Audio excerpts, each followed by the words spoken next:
कोई दिक्कत नहीं, तो आप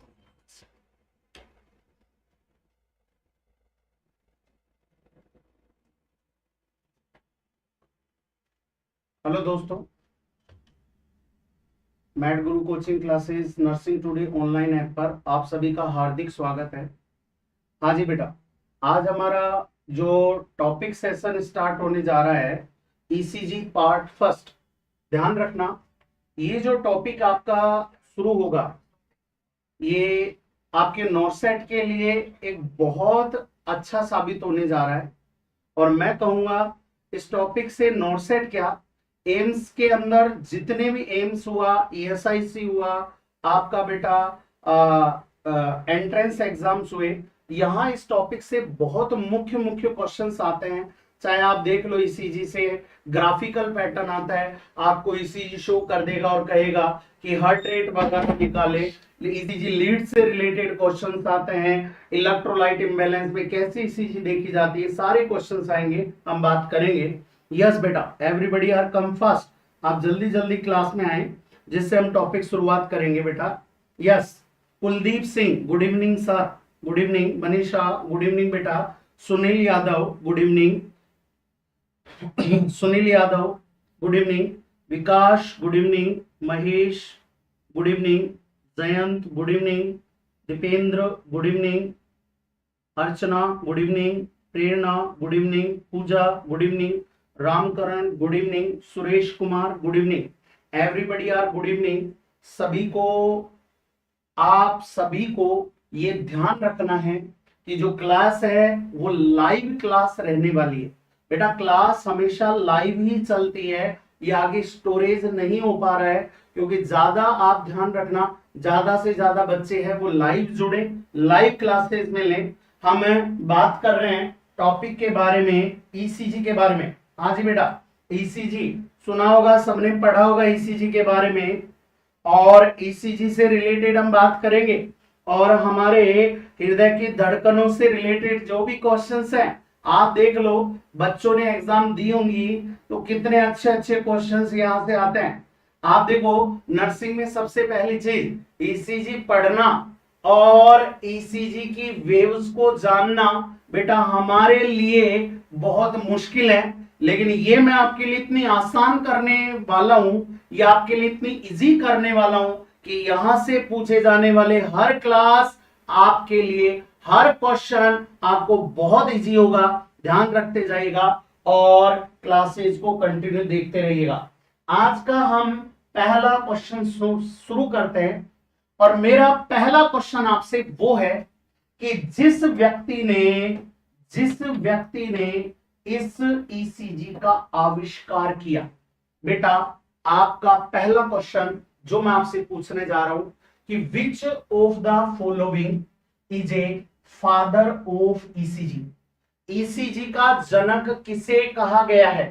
सुन लेना बेटा, मैं यदि ईसीजी की बात करूं तो ईसीजी का जनक किसे कहा गया है, तो ईसीजी का जनक पूछा है आपसे, फादर ऑफ ईसीजी की बात पूछी है कि फादर ऑफ ईसीजी कौन है। हाँ जी बेटा, ऑप्शन ए विलियम हैवसन, क्या दिया हुआ है? William Hewson. Option B that is the Thomas Lewis and Einthoven William and William Harvey. हाँ जी बेटा, मैंने चार ऑप्शन दिया आपको, William Harvey, Einthoven William, Thomas Lewis and William हैवसन।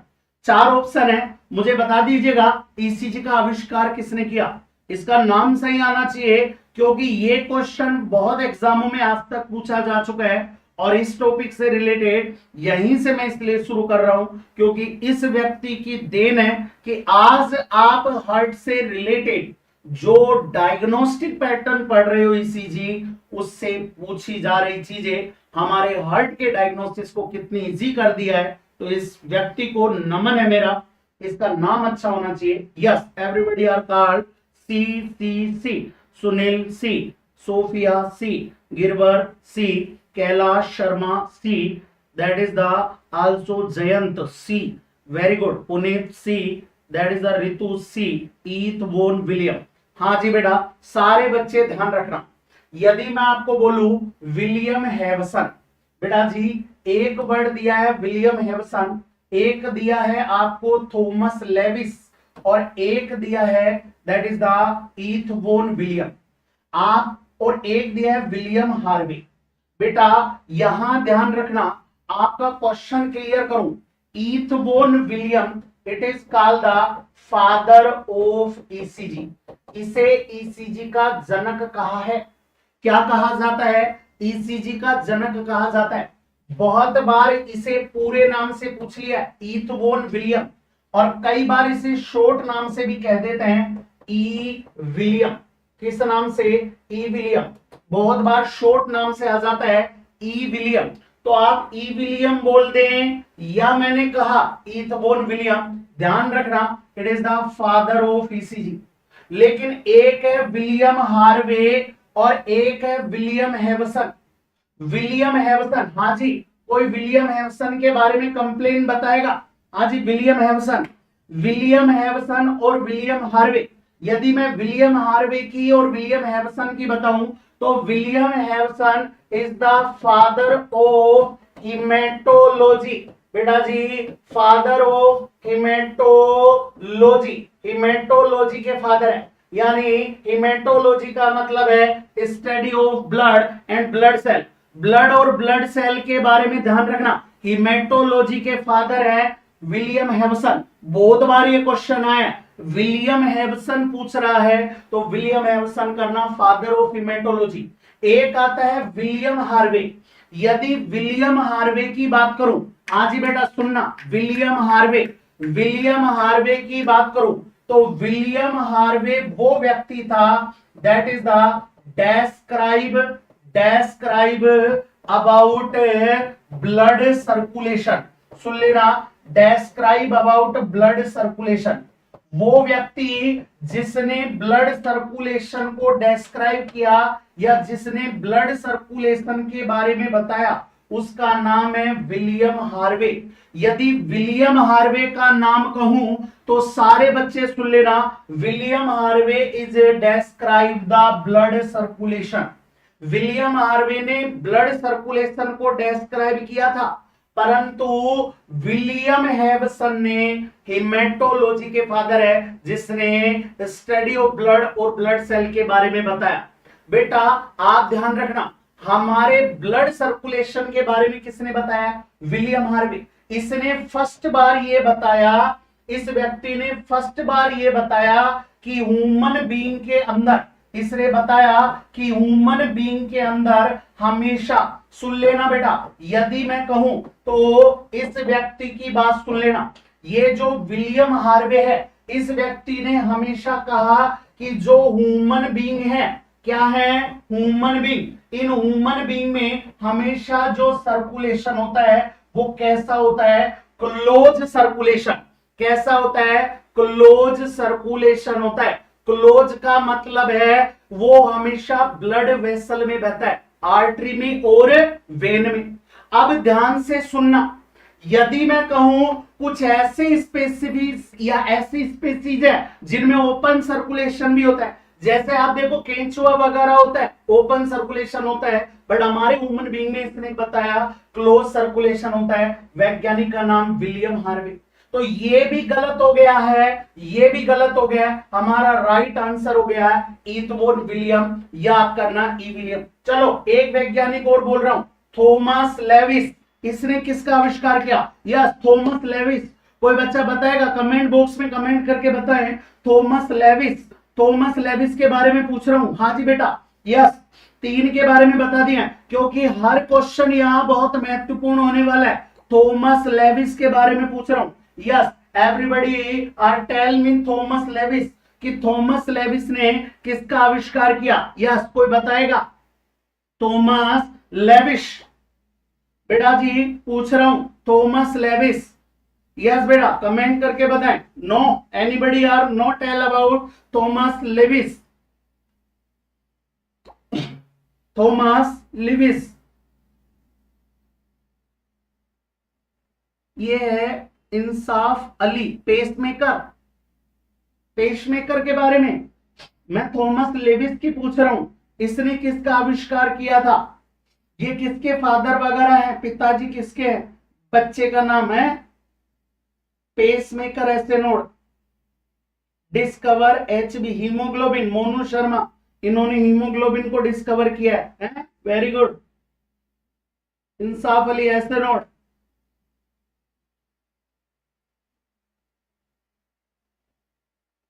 Very good. Kailash Sharma HB, HB, HB, very good.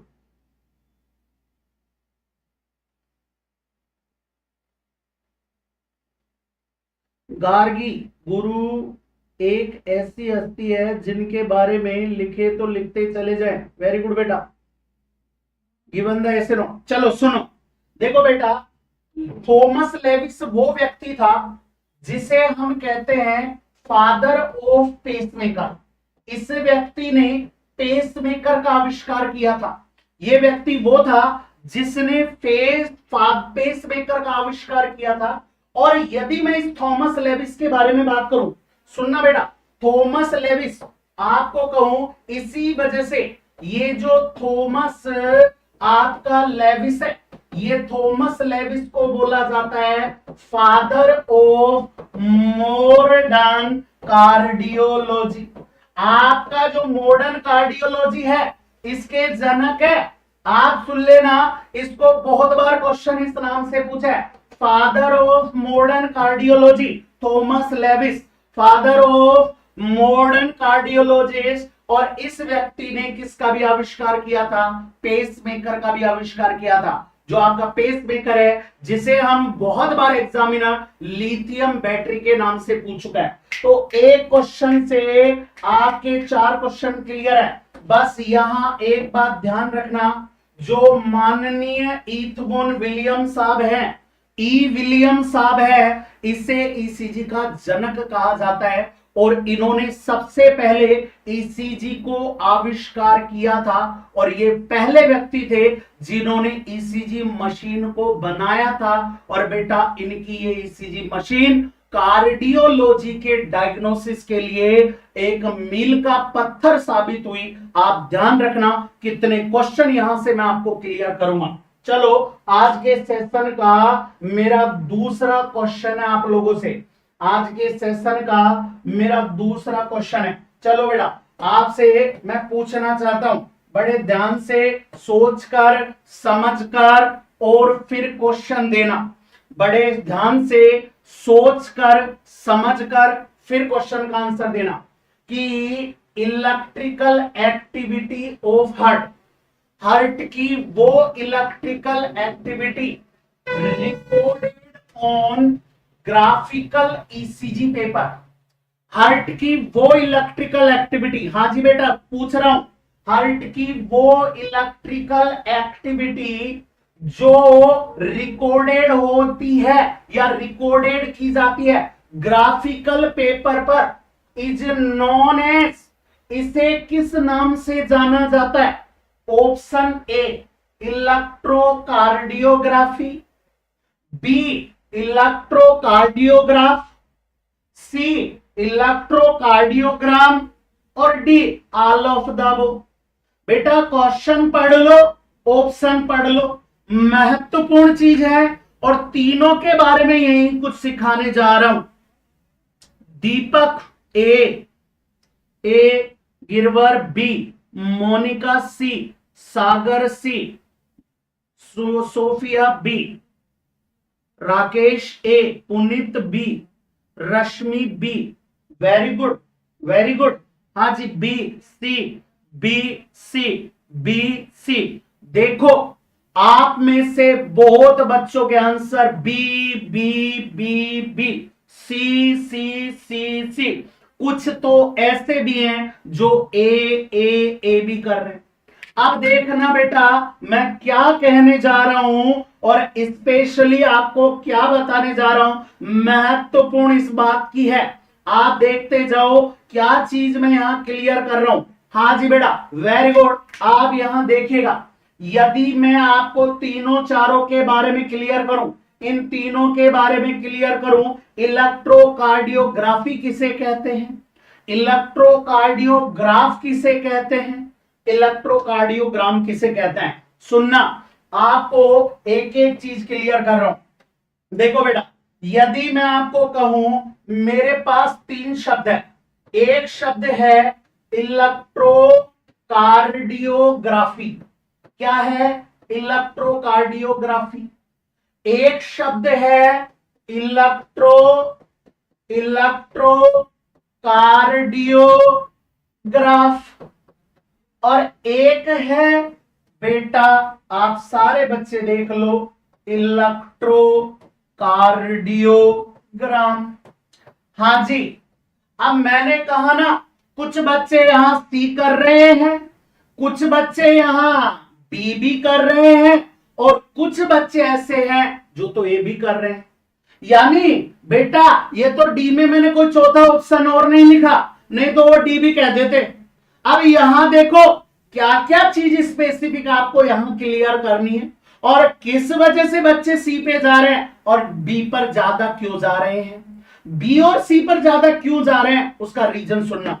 देखो बेटा, यदि मैं ईसीजी की बात कहूं, इन तीनों की बात तो बाद में कहूं, यदि मैं ईसीजी की बात कहूं तो ये एक प्रकार का वो डायग्नोस्टिक प्रोसीजर है, या यह एक प्रकार की वो डायग्नोस्टिक प्रोसीजर है जिसके अंदर हम हार्ट की इलेक्ट्रिकल एक्टिविटी का मतलब है कंडक्टिंग सिस्टम ऑफ हार्ट। बेटा इलेक्ट्रिकल एक्टिविटी का मतलब है कंडक्टिंग सिस्टम ऑफ हार्ट, जिसमें होता है SA node, AV node, bundle of His, bundle branch और परकिंजे फाइबर। पढ़ा होगा आपने। उस इलेक्ट्रिकल एक्टिविटी को ग्राफिकल पेपर पर रिकॉर्ड करना, यह कहलाता है ईसीजी। और इस पूरे फुल फॉर्म बोलूं तो इस पूरे प्रोसीजर को हम कहते हैं इलेक्ट्रोकार्डियोग्राफी। बेटा इलेक्ट्रोकार्डियोग्राफी की बात कहूं तो electrocardiography is the full procedure, या आप इसे कह सकते हो होल प्रोसीजर। बेटा वो पूरा की पूरा होल प्रोसीजर जिसमें हम हार्ट की इलेक्ट्रिकल एक्टिविटी का मतलब कंडक्टिंग सिस्टम की एक्टिविटी को एक ग्राफिकल मैनर में आपका मॉनिटर कर रहे हैं, या ग्राफिकल मैनर में ईसीजी पेपर पर रिकॉर्ड कर रहे हैं। इस पूरे प्रोसीजर को, होल प्रोसीजर को कहा जा रहा है इलेक्ट्रोकार्डियोग्राफी। यहां कहते हैं कि it is the electrical activity of heart. Question में ये आएगा लिखा हुआ कि it is the electrical activity of heart, it is the electrical activity of heart recorded on A ECG paper in a graphical manner, in a graphical manner। Graphical manner में ECG paper पर heart की electrical activity को जो हम record कर रहे हैं, इस पूरे होल प्रोसीजर को, इस पूरे फुल प्रोसीजर को हम कह रहे हैं इलेक्ट्रोकार्डियोग्राफी। मतलब इलेक्ट्रोकार्डियोग्राफी तो पूरा प्रोसीजर हो गया है, तो बेटा इलेक्ट्रोकार्डियोग्राफी तो बोलना होल प्रोसीजर हो गया। क्या हो गया? Whole procedure. यानी वो पूरा प्रोसीजर जिसमें हम हार्ट की इलेक्ट्रिकल एक्टिविटी को एक मशीन के द्वारा ईसीजी पेपर पर ग्राफिकल मैनर में रिकॉर्ड कर रहे हैं, ये तो पूरा प्रोसीजर ग्राफी कहला रहा है। अब यहां एक वर्ड आता है ग्राफ और एक आता है ग्राम। मान लीजिए इसी में तो बच्चों को सबसे बड़ा कंफ्यूजन होता है कि ग्राफ किसे कहेंगे और ग्राम किसे कहेंगे।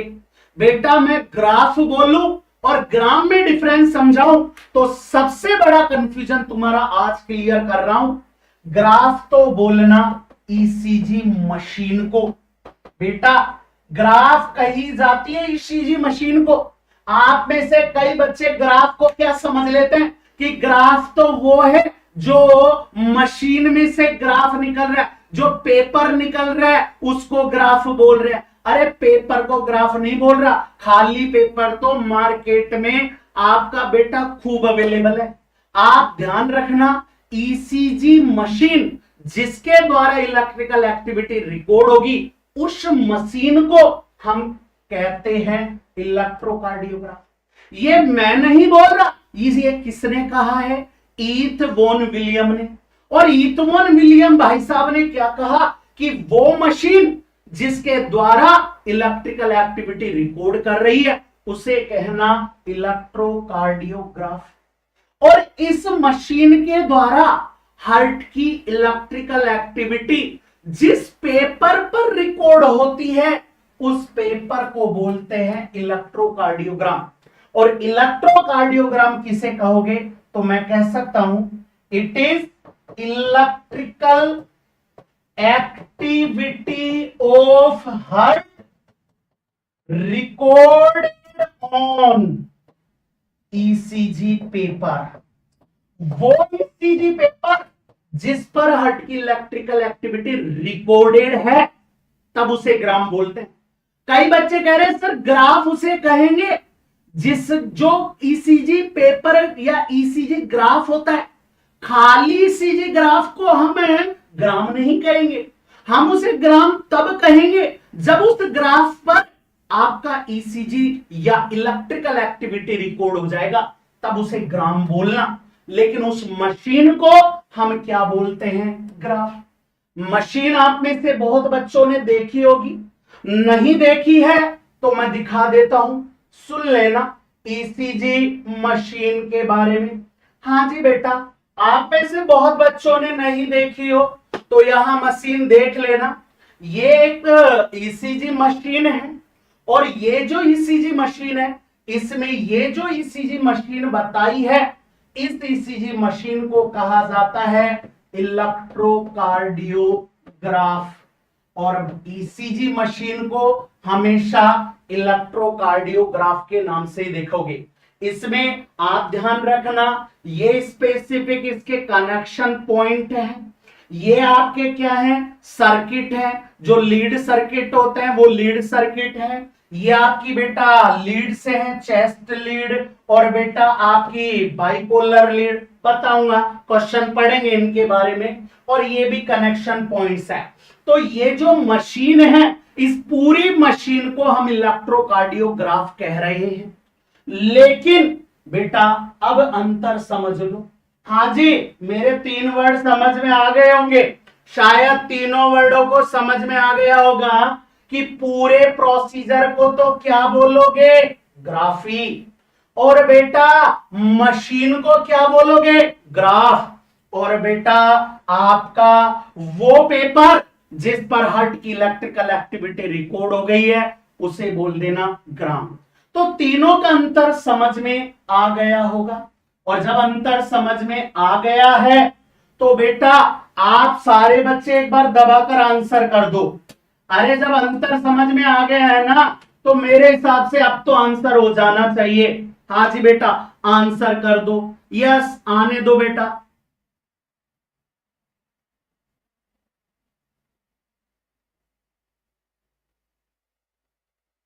हाँ जी बेटा, very good, thank you,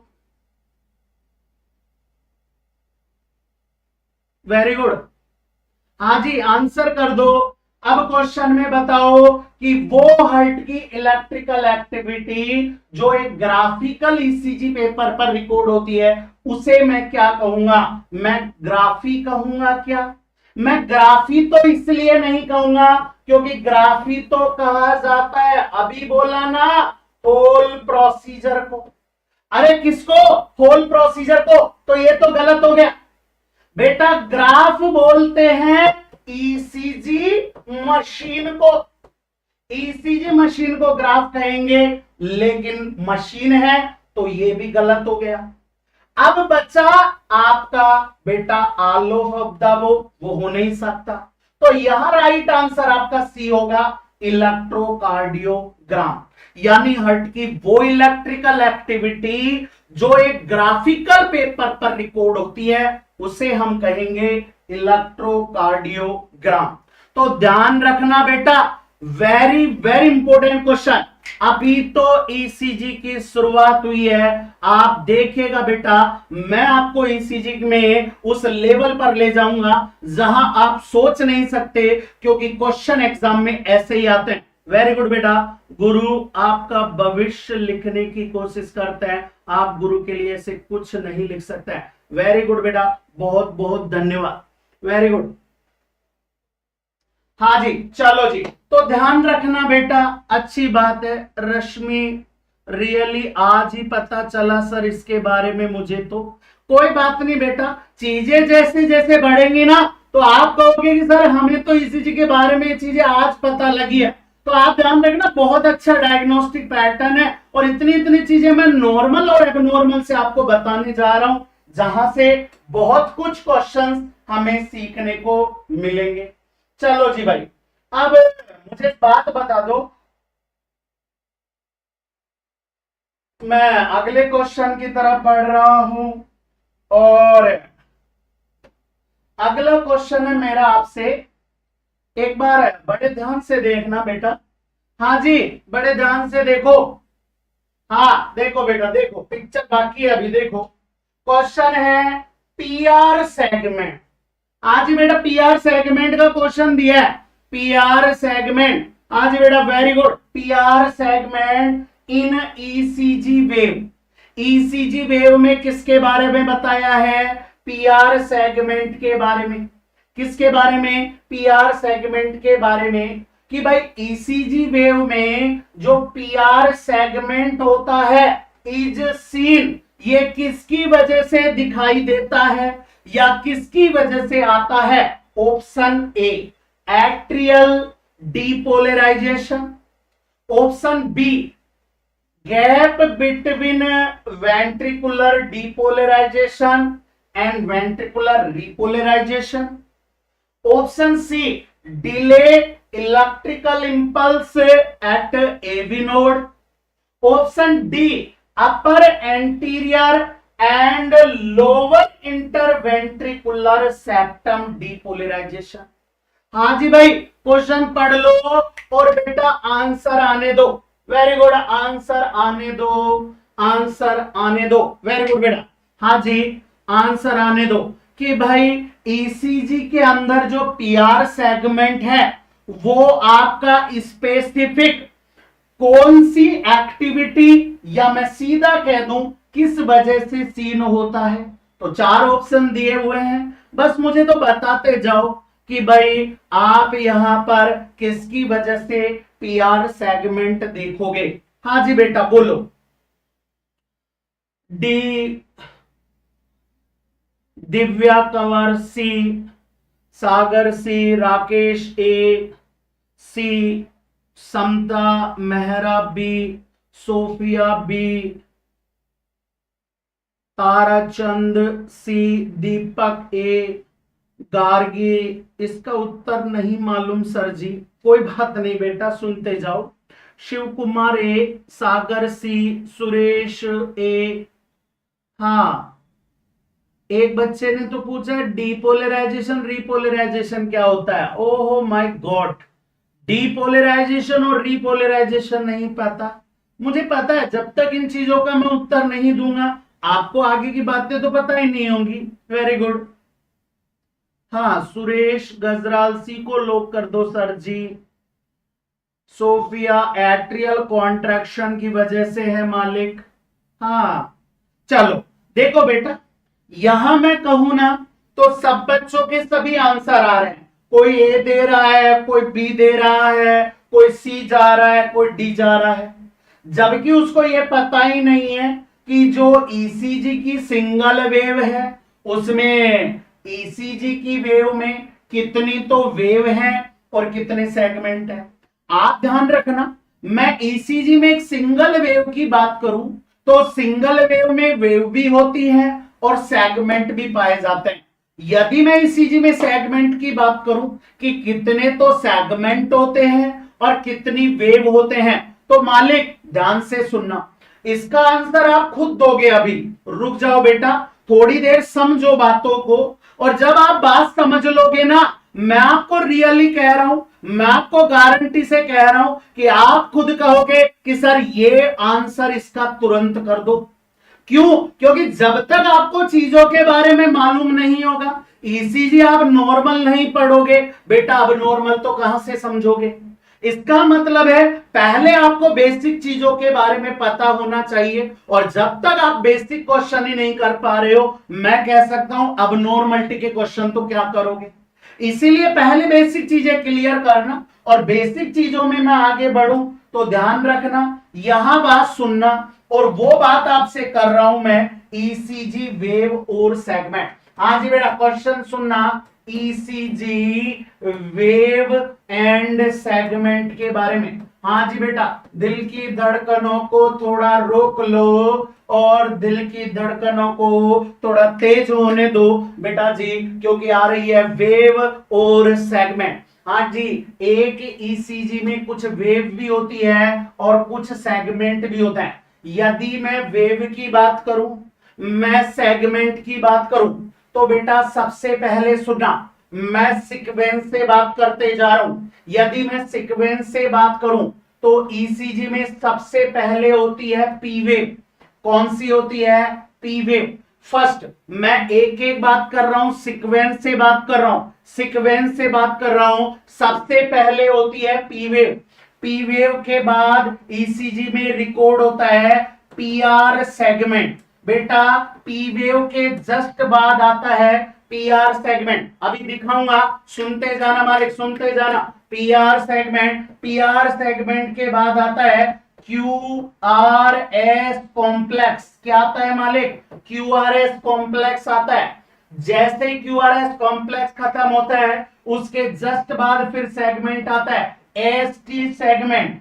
S T segment, S T segment के बाद ईसीजी की वेव में फिर आती है टी वेव। कौन सी वेव मालिक? T wave. हाँ जी मालिक, टी वेव, टी वेव। और टी वेव के बाद सुनना, सुनना बेटा, टी वेव के बाद मालिक सबसे अंत में आती है, और वो आती है बेटा जी यू वेव।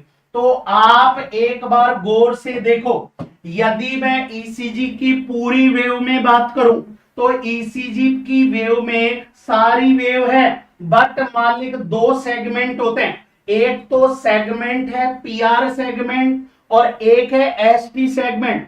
पहले दिखा देता हूं, जब तक चीजें देखोगे नहीं तब तक समझोगे नहीं। वेरी गुड बेटा, देखोगे नहीं समझोगे नहीं। क्या लाइन हो गई है? देखोगे नहीं समझोगे नहीं, लाइन बहुत अच्छी है। चलो एक बार जो मैंने सीक्वेंस बोला था वो देख लो। ये एक सिंगल ईसीजी वेव है, ये एक सिंगल ईसीजी वेव है, और मालिक देख लीजिएगा इस सिंगल ईसीजी वेव में सबसे पहले वेव, हाँ जी बेटा जी, वेरी गुड वेरी गुड, और ये पहली वेव आ रही है पी वेव। पहली वेव है पी वेव, और पी वेव के बाद ये सीधी लाइन आ रही है बेटा, ये सीधी लाइन पी वेव जहां खत्म हो रही है उसके जस्ट बाद ये सीधी लाइन दिखाई दे रही होगी, और ये सीधी लाइन को हम बोल रहे हैं पीआर सेगमेंट। पढ़ लीजिएगा बेटा, पीआर सेगमेंट। पीआर सेगमेंट जहां समाप्त होता है उसके बाद एक कॉम्प्लेक्स आता है। कॉम्प्लेक्स का मतलब है बेटा, कॉम्प्लेक्स नाम है क्यूआरएस कॉम्प्लेक्स। बेटा इसको कॉम्प्लेक्स इसलिए बोला है क्योंकि ये कॉम्प्लेक्स कंबाइंड 3 वेव से मिलकर बना है। ये कंबाइंड कितनी वेव से मिलकर बना है? 3 वेव से मिलकर बना है। बेटा कॉम्प्लेक्स इसलिए बोला है क्योंकि ये 3 वेव से बना है। एक तो बना है क्यू वेव से, किससे मालिक? क्यू वेव से। दूसरा बना है आर वेव से, आर वेव से, और तीसरा बना है एस वेव से, एस वेव से। कंबाइंड 3 वेव से मिलकर बनता है क्यूआरएस कॉम्प्लेक्स, और इसीलिए इसे क्यूआरएस कॉम्प्लेक्स बोला है। देख लो, एक वेव जा रही है क्यू वेव, क्यू के बाद एक ऊपर की तरफ गई आर वेव, और देन नीचे की तरफ आई एक वेव एस। कंबाइंड ये क्यू आर और S, that is combined called QRS complex. QRS complex जहां समाप्त होगा, हाँ जी बेटा, जहां समाप्त होगा उसके जस्ट वाली लाइन सीधी लाइन है, और ये सीधी लाइन कहलाती है एसटी सेगमेंट। क्या कहलाती है? ST segment. एसटी सेगमेंट, हाँ जी बेटा, ST segment, very good. ST segment, ST segment जहां खत्म होगा वहां वेव आएगी मालिक, टी वेव। कौन सी वेव? T wave. और ध्यान रखना, टी वेव जहां समाप्त होती है उसके जस्ट बाद हल्की सी एक वेव उभार होती है, इस वेव को कहते हैं यू वेव। क्या कहते हैं? You wave. आगे दिखाऊंगा मैं, और भी डायग्रामों में आएगी यू वेव। यू वेव किसी पर्सन में दिखाई दे भी सकती है, कई पर्सनों में दिखाई नहीं भी देती है, लेकिन ध्यान से सुनना, पहले तो आप सारे बच्चे वेव का और सेगमेंट का सीक्वेंस समझना। सीक्वेंस, सीक्वेंस का मतलब एक वेव में कहां से कौन सी वेव शुरू हो रही है, कहां जाकर खत्म हो रही है। मान ली पहले सीक्वेंस समझो, तो सीक्वेंस में मैंने कहा first P wave, first P wave, P wave के बाद सेकंड क्या आएगा? हाँ जी बेटा, पी आर सेगमेंट। सेकंड के बाद थर्ड पर क्या आएगा? Q R S complex. Fourth पर क्या आएगा? S T segment. S T segment fourth पे। हाँ जी, फिफ्थ पे क्या आएगा? T wave. और लास्ट में सिक्स पर क्या आएगा? हाँ जी, यू वेव। तो बेटा जी, हाँ जी, मैंने भी तो वही बताया, वेरी गुड। हाँ जी, मैंने भी तो वही बताया बेटा, फर्स्ट आती है पी वेव, ईसीजी में सबसे पहले पी वेव, दूसरी सेकंड आती है मालिक पीआर सेगमेंट, थर्ड आती है मालिक क्यूआरएस कॉम्प्लेक्स, फोर्थ फिर सेगमेंट आता है, फिफ्थ फिर टी वेव आती है, और सबसे लास्ट में सिक्स्थ आती है यू वेव। ये सीक्वेंस बता रहा हूं। अब देखो एग्जाम में क्वेश्चन आता है बेटा, ये तो एक क्वेश्चन था, ये तो आपका एक ही क्वेश्चन था, और क्वेश्चन बस ये था, क्वेश्चन बस ये था कि भाई ईसीजी वेव में पीआर सेगमेंट किसकी वजह से बनता है। अरे सोचो, ये तो केवल आपके लिए ट्रेलर दिखाया था एक क्वेश्चन, लेकिन एग्जाम में क्या क्वेश्चन आते हैं, एग्जाम के क्वेश्चन देखना। एग्जाम में क्वेश्चन ये पूछ लेता है कि भाई ये जो पी वेव है ये किसकी वजह से बनती है। ईसीजी में पी वेव बनने का कारण क्या है? कारण सुनना, that is the PR segment क्यों बनता है। हाँ जी बेटा, क्यूआरएस कॉम्प्लेक्स क्यों बनता है, एसटी सेगमेंट क्यों बनता है, टी वेव क्यों बनती है, और बेटा यू वेव क्यों बनती है। हाँ जी बेटा सुनो, हाँ जी बेटा, very good, yes. Rakesh Chaudhary, ST segment gap between ventricular depolarisation. अरे बेटा सुन तो लो, वेरी गुड। हाँ जी सुनो बेटा, यस। यदि मैं कहूं किसी भी वेव के बारे में, किसी भी सेगमेंट के बारे में पूछ सकता है, जैसे मैं कहूं पी वेव, पी वेव क्यों बनती है, सुनना बेटा। यदि मैं पी वेव के बारे में कहूं, बेटा सुनते जाना, जैसे मैं कहूं इलेक्ट्रिकल एक्टिविटी जो हार्ट की होती है वो होती है due to the conducting system, क्योंकि ये सारी electrical activity conducting system of heart maintain करता है। हार्ट की जो इलेक्ट्रिकल एक्टिविटी है उस इलेक्ट्रिकल एक्टिविटी के लिए जिम्मेदार है कंडक्टिंग सिस्टम ऑफ हार्ट। आपने सुना भी होगा, आपने पढ़ा होगा, कंडक्टिंग सिस्टम ऑफ हार्ट। और कंडक्टिंग सिस्टम ऑफ हार्ट ये है जो कि आपका बेटा आपके पर्सन में कार्डियक साइकिल को मेंटेन करता है। सुना होगा कार्डियक साइकिल 0.8 सेकंड की होती है, और इस 0.8 सेकंड में एक होता है सिस्टोल और एक होता है डायस्टोल। बेटा ध्यान रखना, जो सिस्टोल होता है वो 0.27 सेकंड के लिए होता है, 0.27, और डायस्टोल होता है 0.53 सेकंड के लिए। तो मैं आपको एक बात समझा रहा हूं, सुनते जाना बेटा जी, दैट्स गुड। यदि मैं समझाऊं कार्डियक साइकिल के बारे में, सुनना बेटा, यदि मैं समझाऊं कार्डियक साइकिल के बारे में, तो कार्डियक साइकिल को मेंटेन करता है कंडक्टिंग सिस्टम, और इसी कंडक्टिंग सिस्टम की इलेक्ट्रिकल एक्टिविटी को बेटा रिकॉर्ड होते हैं या रिकॉर्ड करते हैं ईसीजी में। देखो बेटा, ये हो गया आपका एसए नोड। यहां कंडक्टिंग सिस्टम की बात करूं तो कंडक्टिंग सिस्टम में पहला होता है एसए नोड।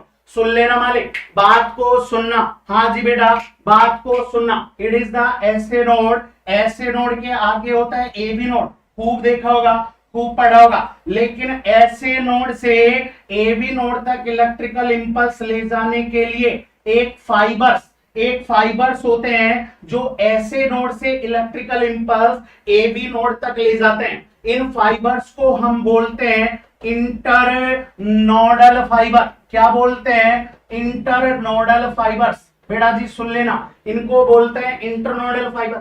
इन इंटरनोडल फाइबर में एक होता है एंटीरियर, एक होता है मिडल, एक होता है पोस्टीरियर। इसी एंटीरियर से एक ब्रांच निकलती है जो लेफ्ट एट्रियम तक जाती है और ये डिवाइड होकर फाइन फाइन ब्रांच में डिवाइड होती है। इनको बोलते हैं बैचमान फाइबर्स। क्या बोलते हैं? बैचमान फाइबर्स। बैचमान फाइबर्स। मालिक सुनना, बैचमान फाइबर्स इंटरनोडल फाइबर की ही ब्रांच है। उसमें भी एंटीरियर इंटरनोडल फाइबर की ब्रांच है। It is supplied to specially left atrium. It is supplied to specially left atrium. बेटा जी लेफ्ट एट्रियम को स्पेशली ब्लड सप्लाई करते हैं। ध्यान से, सॉरी ब्लड नहीं, nerves, that is the electrical activity supply करते हैं। आप बैचमान फाइबर्स की बात करो, क्वेश्चन आता है वो कौन से कंडक्टिंग सिस्टम का पार्ट है जो लेफ्ट एट्रियम को इलेक्ट्रिकल एक्टिविटी सप्लाई करता है? बैचमान फाइबर। आप देखो ऐसे नोड से फिर इलेक्ट्रिकल इंपल्स जाते हैं, वो जाते हैं, this is called the bundle of his. अरे सुना होगा बेटा, बंडल ऑफ हिस सुना है ना? अरे बता दो बेटा, बंडल ऑफ हिस सुना होगा, खूब सुना होगा bundle of his. Yes, bundle of his सुना होगा। और बंडल ऑफ हिस की बात करूं तो बंडल ऑफ हिस वो है जो आपका, ध्यान से सुन ले बेटा, इलेक्ट्रिकल इंपल्सेस को बेटा एबी नोड से वेंट्रिकल की तरफ लेकर जाता है। यहां से डिवाइड होती है राइट बंडल ब्रांच, ये डिवाइड हो जाती है राइट बंडल ब्रांच, ये डिवाइड हो जाती है left bundle branch. That's right bundle branch, left bundle branch. आप बोल देना आरबीबी, एलबीबी, दो बीबी का नाम सुनकर खुश मत होना। ये राइट बंडल ब्रांच है, वो लेफ्ट बंडल ब्रांच है। ये जो बंडल ब्रांच है ये छोटे छोटे फाइबर्स में डिवाइड हो जाती हैं, और जब डिवाइड हो जाती हैं तो मालिक इनको हम बोलते हैं दैट इज परकिंजे फाइबर। क्या बोलते हैं? परकिंजे फाइबर्स। अब सुनना, इलेक्ट्रिकल एक्टिविटी ईसीजी में रिकॉर्ड क्यों होती है? अब सुनना, इलेक्ट्रिकल एक्टिविटी ईसीजी में रिकॉर्ड क्यों होती है? क्योंकि बेटा आपका हार्ट का पेसमेकर फर्स्ट है ऐसे नोड और सेकंड पेसमेकर है एबी नोड। ऐसे नोड से इलेक्ट्रिकल इंपल्स, बेटा जी ऐसे नोड से इलेक्ट्रिकल इंपल्स चलते हैं और ये चलते हैं 70 से 80 बीट पर मिनट की रेट से। यदि मैं ऐसे नोड से रिदमिसिटी बोलूं तो 70 से 80 बीट पर मिनट से बेटा यहां से इलेक्ट्रिकल एक्टिविटी चालू होती है, और यहां से जो इलेक्ट्रिकल एक्टिविटी की या इलेक्ट्रिकल इंपल्स की स्पीड कहूं, क्या कहूं? स्पीड कहूं, वो यहां से बेटा स्पीड, जिसे बोला जाता है एग्जाम में वेलोसिटी के नाम से। किस नाम से? वेलोसिटी के नाम से। तो इलेक्ट्रिकल इंपल्स की यहां से वेलोसिटी होती है, वो होती है 0.005 से 1 मीटर पर सेकंड। मालिक सुनना, ऐसे नोड से इलेक्ट्रिकल इंपल्स किस रेट से गए?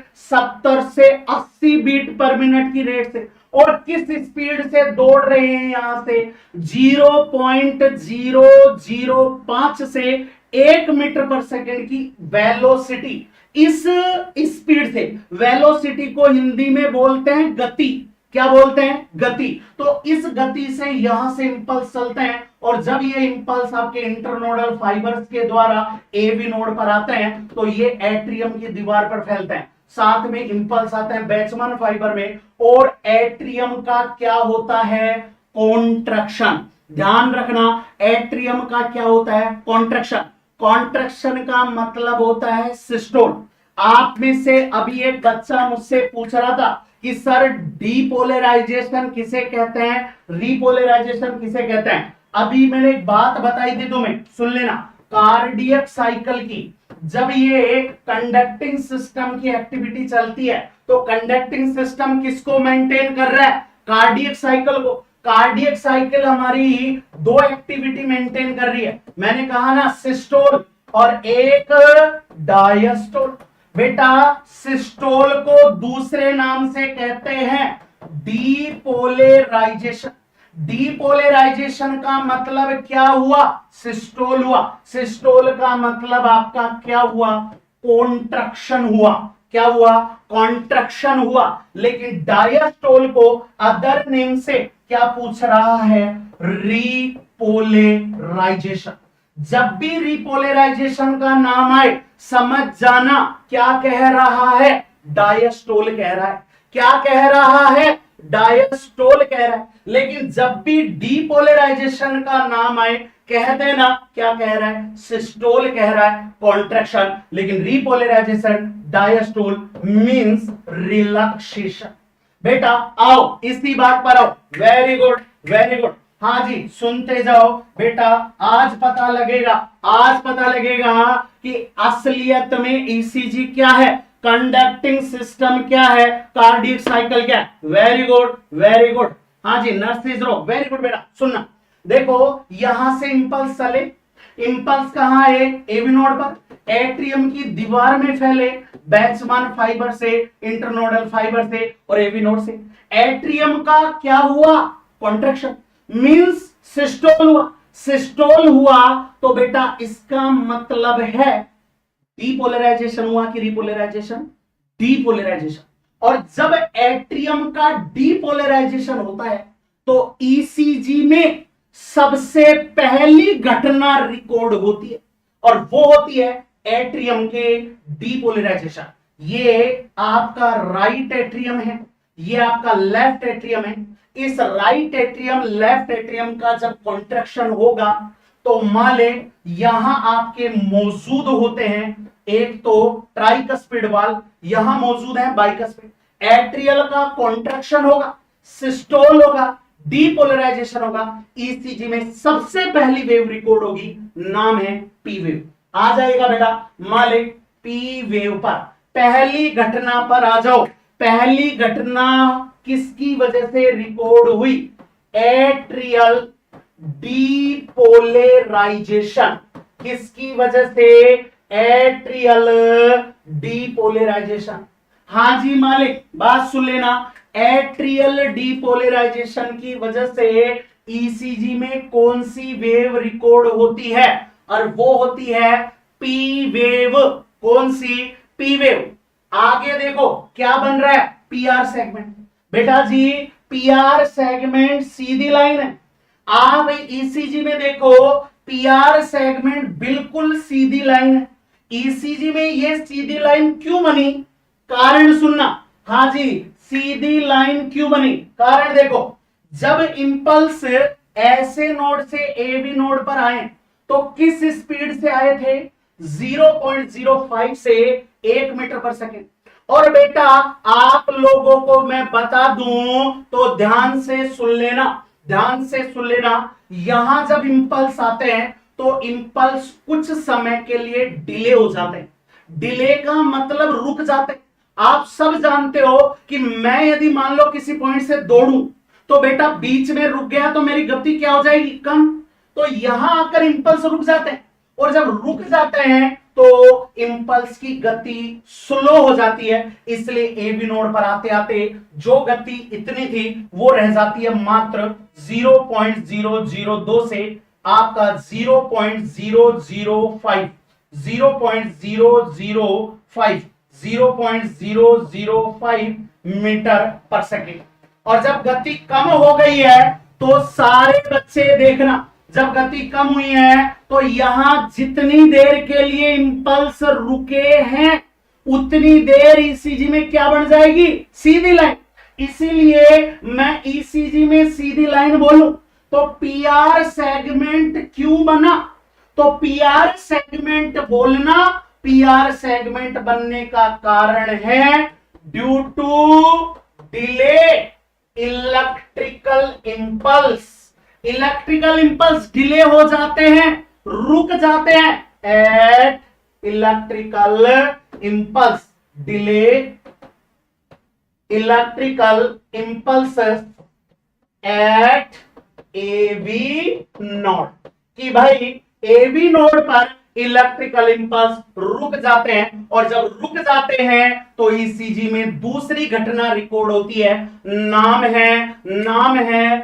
है पीआर सेगमेंट। क्या नाम है? PR segment. That is the very very important, सारे बच्चे सुनते जाना, पीआर सेगमेंट। और पीआर सेगमेंट क्यों रिकॉर्ड हुआ? Due to the delay electrical impulse at A node. बेटा अब आइएगा क्यूआरएस कॉम्प्लेक्स। क्यूआरएस कॉम्प्लेक्स क्यों रिकॉर्ड होगा? आप देखिएगा बेटा, यदि मैं क्यूआरएस कॉम्प्लेक्स के बारे में कहूं तो क्यूआरएस कॉम्प्लेक्स क्यों रिकॉर्ड होगा? आपको क्यूआरएस कॉम्प्लेक्स कहूं तो बेटा जब इलेक्ट्रिकल इंपल्स अब एबी नोड से आगे बढ़ेंगे, ये बंडल ऑफ इस में जाएंगे, और बंडल ऑफ इस में जब जाते हैं गति बढ़ती है। यहां बंडल ऑफ इस में, यहां इनकी गति हो जाती है 1 मीटर पर सेकेंड।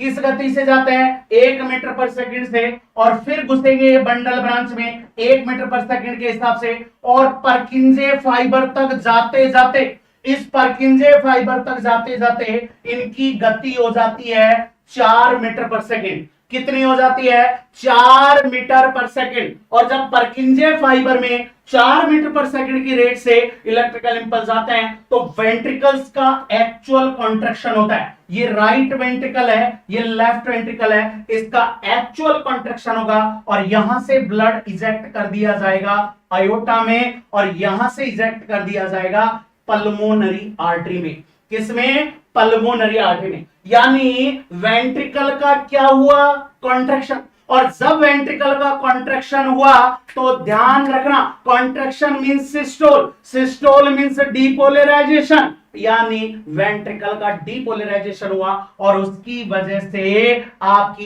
ईसीजी में तीसरा एक्टिविटी रिकॉर्ड हुआ, नाम है क्यूआरएस कॉम्प्लेक्स। तो क्यूआरएस कॉम्प्लेक्स रिकॉर्ड होता है वेंट्रिकुलर डीपोलराइजेशन से। किससे? वेंट्रिकुलर डीपोलराइजेशन की वजह से। लेकिन वेंट्रिकुलर डीपोलराइजेशन में वेरी वेरी वेरी इंपॉर्टेंट, ये क्यूआरएस कॉम्प्लेक्स है, कितनी वेव से मिलकर बना है? 3 क्यूआरएस। वेंट्रिकल कॉर्ड डीपोलराइजेशन के दौरान ये जो आपकी क्यूआरएस कॉम्प्लेक्स बना है, यदि मैं इसमें भी कहूं क्यू वेव क्यों बनी, आर वेव क्यों बनी, और एस वेव क्यों बनी, कि भाई क्यू वेव स्पेसिफिक किसकी वजह से बनी, आर वेव स्पेसिफिक किसकी वजह से बनी, और एस वेव स्पेसिफिक किसकी वजह से बनी। तो बात सुन लेना, मैं स्पेसिफिक बोलूं क्यू वेव, स्पेसिफिक बोलूं आर वेव, स्पेसिफिक बोलूं एस वेव, कि भाई आपका ये क्यू वेव क्यों बनी, आर वेव क्यों बनी, एस वेव क्यों बनी। तो मालिक मेरी बात को सुनना, जो चीज मैं आपको कह रहा हूं that is the very very important asking in the exam. बेटा यदि मैं कहूं क्यूआरएस कॉम्प्लेक्स क्यों बन रहा है? वेंट्रिकुलर डीपोलराइजेशन से। कैसे? सुनना, देखो वापस यहां आना, और अब देखना बेटा, जब ये इंपल्स एबी नोड से निकलते हैं तो किस में आ रहे हैं? बंडल ऑफ हिस में। और ये बंडल ऑफ हिस बिल्कुल किसके नजदीक होकर जाते हैं? वेंट्रिकुलर सेप्टम के नजदीक होकर। किसके नजदीक होकर? वेंट्रिकुलर सेप्टम के नजदीक होकर। यदि मैं बात कहूं तो जब ये वेंट्रिकुलर सेप्टम के नजदीक होकर जाते हैं तो ये इंपल्स एंटर हो जाते हैं वेंट्रिकुलर सेप्टम में, और जब वेंट्रिकल सेप्टम में आपके इंपल्स एंटर हो जाएंगे तो वेंट्रिकुलर कॉन्ट्रैक्शन से जस्ट पहले ही आपके सेप्टम में कॉन्ट्रैक्शन शुरू हो जाता है। यदि मैं इसको और थोड़ा सा डिटेल ले जाऊं, इस सेप्टम को यहां थोड़ा डिटेल बना दूं, यहां थोड़ा इस सेप्टम को मैं डिटेल बता दूं, तो बात सुनना। जैसे मैं कहूं इस सेप्टम को मैं यहां बड़ा कर रहा हूं, ये आपका मान लो इंटरवेंट्रिकुलर सेप्टम है। ये कौन सा सेप्टम है? इंटरवेंट्रिकुलर सेप्टम है, जो दोनों वेंट्रिकल के बीच में, मान ले दोनों वेंट्रिकल के बीच में ये जो सेप्टम होता है, इसमें आप ध्यान रखना, यदि इंपल्स बात करूं तो इंपल्स दो तरीके से एंट्री करता है। सबसे पहले एंटर करते हैं अपर वाले सेप्टम में, फिर करते हैं लोअर वाले में। इसे हम बोल रहे हैं अपर, इसे बोल रहे हैं लोअर।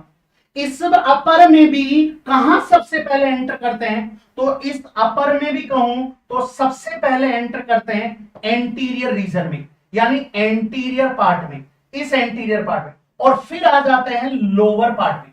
इसीलिए इस सेप्टम में एंट्री के हिसाब से, इलेक्ट्रिकल इंपल्स एंट्री के हिसाब से बोलूं तो ये तो हो गया है अपर एंटीरियर इंटरवेंट्रिकुलर सेप्टम, ये तो हो गया है अपर एंटीरियर इंटरवेंट्रिकुलर सेप्टम, ये हो गया है अपर पोस्टीरियर पोस्टीरियर इंटरवेंट्रिकुलर सेप्टम, और बेटा ये हो गया है ये वाला, ये बिल्कुल ये वाला, ये हो गया है लोअर इंटरवेंट्रिकुलर सेप्टम, ये हो गया है lower interventricular septum.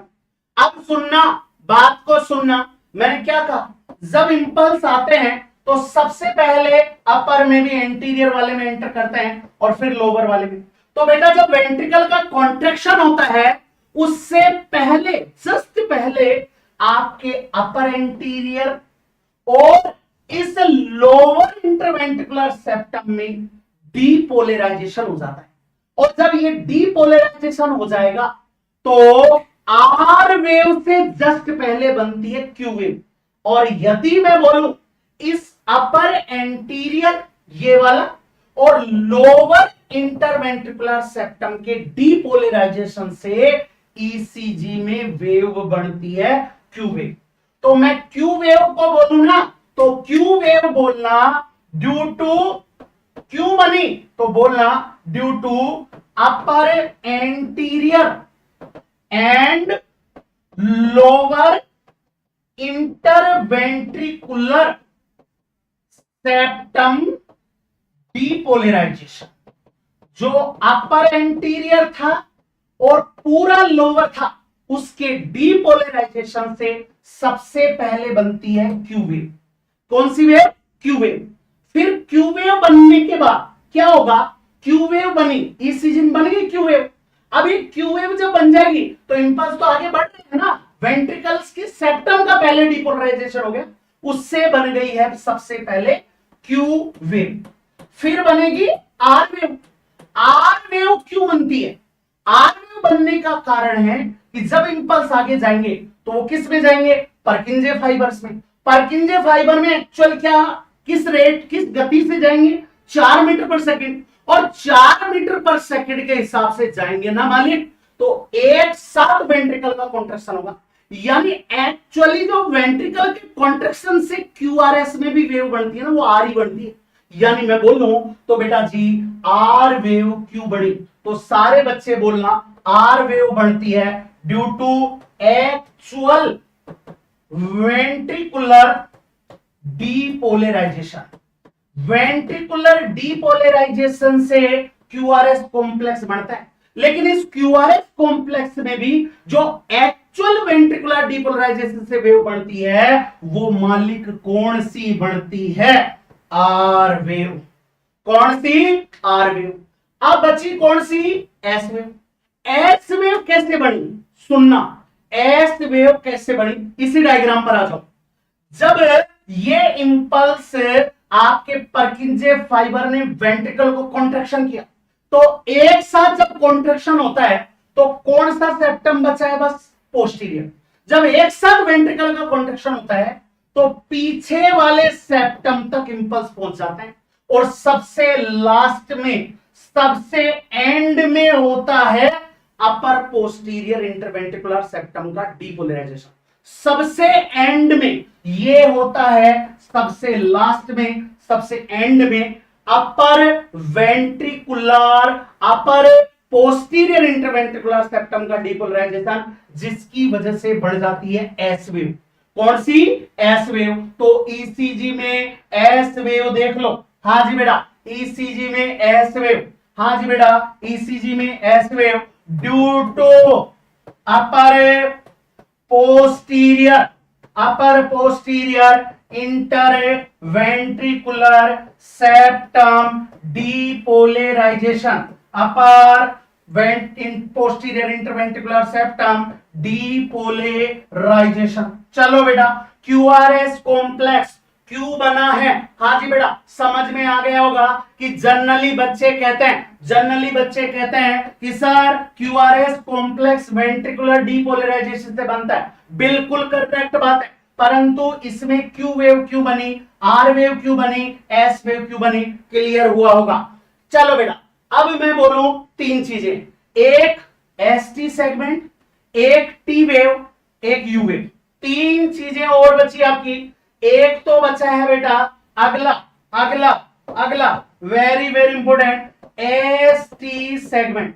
ST segment क्यों बना, ईसीजी में एसटी सेगमेंट क्यों बना और टी वेव क्यों बनी? सुन लेना बेटा, यदि मैं एसटी सेगमेंट और टी वेव की बात करूं, हाँ जी बेटा, सारे बच्चे इस डायग्राम पर वापस आना।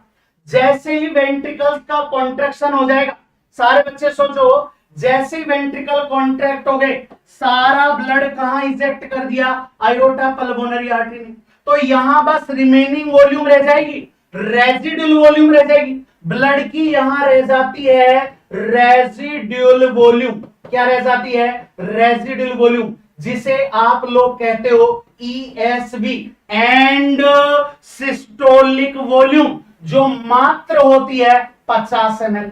और जब वेंट्रिकल्स डायस्टोल हो रहे होते हैं, क्योंकि कॉन्ट्रैक्शन के बाद डायस्टोल होंगे, रिलैक्स होंगे, रिपोलराइजेशन होंगे, उस समय शुरुआत होगी फिलिंग, एट्रियम से वापस वेंट्रिकल में फिलिंग होगी। और जब कंप्लीट वेंट्रिकल रिपोलराइज हो जाते हैं, तब ईसीजी में बढ़ता है टी वेव। तो बेटा जी सारे बच्चे सुन लेना, क्या कह रहा हूं कि टी वेव क्यों बढ़ती है? टी वेव बढ़ती है ड्यू टू वेंट्रिकुलर रिपोलराइजेशन। जब वेंट्रिकल कंप्लीट रिपोलराइजेशन हो जाते हैं, तब ईसीजी में बढ़ती है टी वेव। लेकिन बेटा ये जो वेंट्रिकल रिपोलराइज हुए हैं और ये डीपोलराइजेशन हुआ है, इसके बीच में एक गैप आया है। उस गैप में वेंट्रिकल में ब्लड भरता रहता है और उस गैप की वजह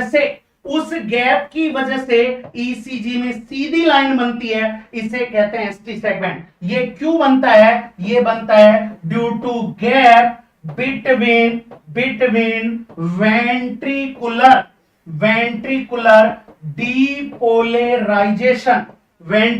depolarisation and ventricular repolarisation.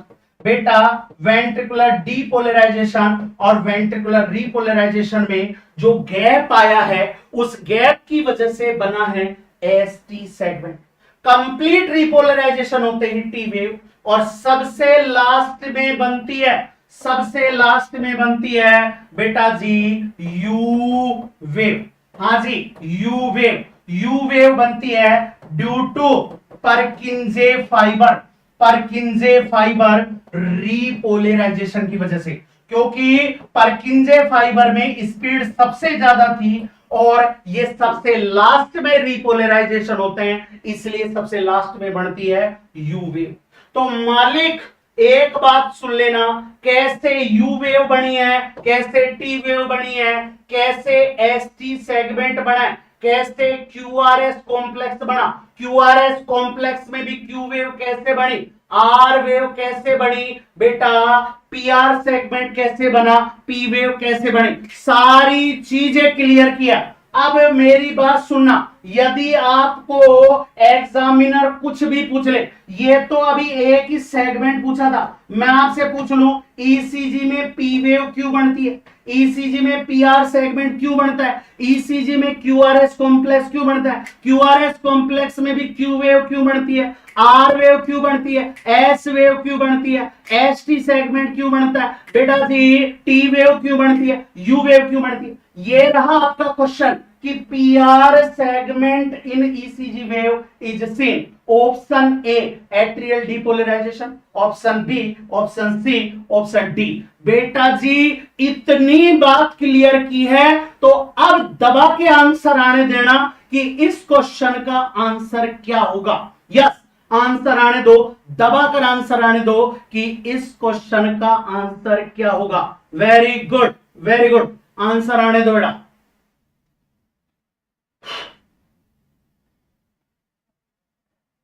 Yes, answer आने दो।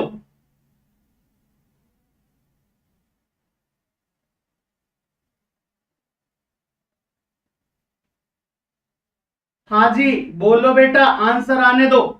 C C C C C, very good, C delay electrical impulse at AV node, very good. इसका मतलब है आप लोगों को जो मैंने वेव बताई है, जो मैंने सेगमेंट बताए हैं, एक एक चीजें क्लियर हुई है। वेरी गुड बेटा, आंसर आने दो, आंसर आने दो। Very good, very good, answer आने दो, आंसर आने दो। वेरी गुड, हाँ जी बेटा, गुड, बहुत अच्छी बात। बेटा जी ध्यान से सुना, एट्रियल डीपोलराइजेशन, इसकी वजह से तो कौन सी वेव बनेगी? P wave. इसका मतलब ये गलत। Gap between ventricular depolarisation and repolarisation, इसकी वजह से मैंने बताया था एसटी सेगमेंट। कौन सा? एसटी सेगमेंट, यानी ये भी गलत। अब देखो delay electrical impulse at AV node, तो बेटा वहां आपका बनेगा पीआर सेगमेंट, और पीआर सेगमेंट की वजह से मैंने कहा ये हमारा राइट आंसर जो क्वेश्चन में पूछा है। लेकिन एक दिया है upper anterior lower interventricular septum depolarisation, जिसकी वजह से स्पेसिफिक क्यूआरएस कॉम्प्लेक्स में जो क्यू वेव होती है वो आपकी यहां देखने को मिलती है। चलो बेटा आपको समझ में आ गया होगा राइट आंसर सी मैंने क्यों कहा है। तो बेटा ध्यान देना, जिस बच्चे को मेरी ये बात क्लियर हो गई, इसका मतलब ईसीजी वेव क्यों बन रही है उसका हर क्वेश्चन उसका क्लियर हुआ है। इसके साथ साथ मैं यदि कहूं तो सेगमेंट क्यों बने हैं वो आपके क्लियर हुए हैं। तो ध्यान रखना, यदि ये चीजें समझ में आई है तो एक क्वेश्चन आगे और देता हूं।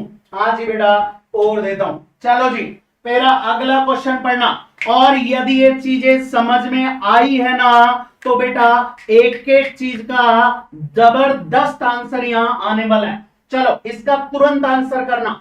आर वेव, मैं खाली किसकी बात कर रहा हूं? आर वेव की। I not tell about QRS, I tell only about R wave in ECG seen due to following electrical activity of heart, कि हार्ट की कौन सी इलेक्ट्रिकल एक्टिविटी की वजह से ईसीजी में आर वेव देखी जाती है? Option A atrial depolarisation, ventricular depolarisation, ventricular repolarisation, या परकिंजे फाइबर रिपोलराइजेशन। हाँ जी बेटा दबाकर आंसर आने दो, क्योंकि मैंने कहा ना अभी मैंने एक्सप्लेन किया है, और यदि एक एक चीज आपकी एक्सप्लेनेशन क्लियर हुआ है तो बेटा आप लोग ध्यान से सुन लेना, एग्जैक्ट आपका आंसर आना चाहिए B B B B. Sir salute your hard work, thank you बेटा। B B B B B B B B B B बेटा बहुत अच्छा। B4 बहुत अच्छा, B4 बहुत अच्छा। एट्रियल डीपोलराइजेशन मालिक अभी बताया, पी वेव नजर आती है। वेंट्रिकुलर डीपोलराइजेशन क्यूआरएस कॉम्प्लेक्स देखने को मिलता है, लेकिन क्यूआरएस कॉम्प्लेक्स में केवल जो आर वेव है वो भी किसकी वजह से देखने को मिलती है? स्पेसिफिक कह सकता हूं एक्चुअल वेंट्रिकुलर डीपोलराइजेशन। लेकिन बेटा आप यहां देखो ये पी वेव है तो ये तो गलत हो गया। राइट आंसर हमारा हो गया वेंट्रिकुलर डीपोलराइजेशन। ये गलत इसलिए है क्योंकि वेंट्रिकुलर रिपोलराइजेशन से वेव बढ़ती है टी वेव, अभी बता कर आया हूं, और टी वेव बनेगी तो टी वेव पूछ ही नहीं रहा, गलत हो गया बेटा। परकिंजे फाइबर की वजह से कौन सी वेव बन रही है, यू वेव, तो ये भी हमारा गलत है। यदि मैंने आपसे कहा ना किसी भी वेव का किसी भी सेगमेंट का क्वेश्चन पूछ सकता है, ये तो सेगमेंट बोले, अभी केवल वेव बोले। चलो इतनी अच्छी बात समझाई है, इतनी अच्छी बात समझाई है, तो एक क्वेश्चन और दे देता हूं, एक क्वेश्चन और दे देता हूं, आपसे क्वेश्चन पूछता हूं, आपसे क्वेश्चन कहूं that is the very very important. हाँ जी बेटा, आपसे क्वेश्चन कहता हूं, S wave in ECG is seen due to option A upper anterior and lower inter ventricular depolarisation. हाँ जी, B actual ventricular depolarisation, C upper posterior interventricular septum depolarisation,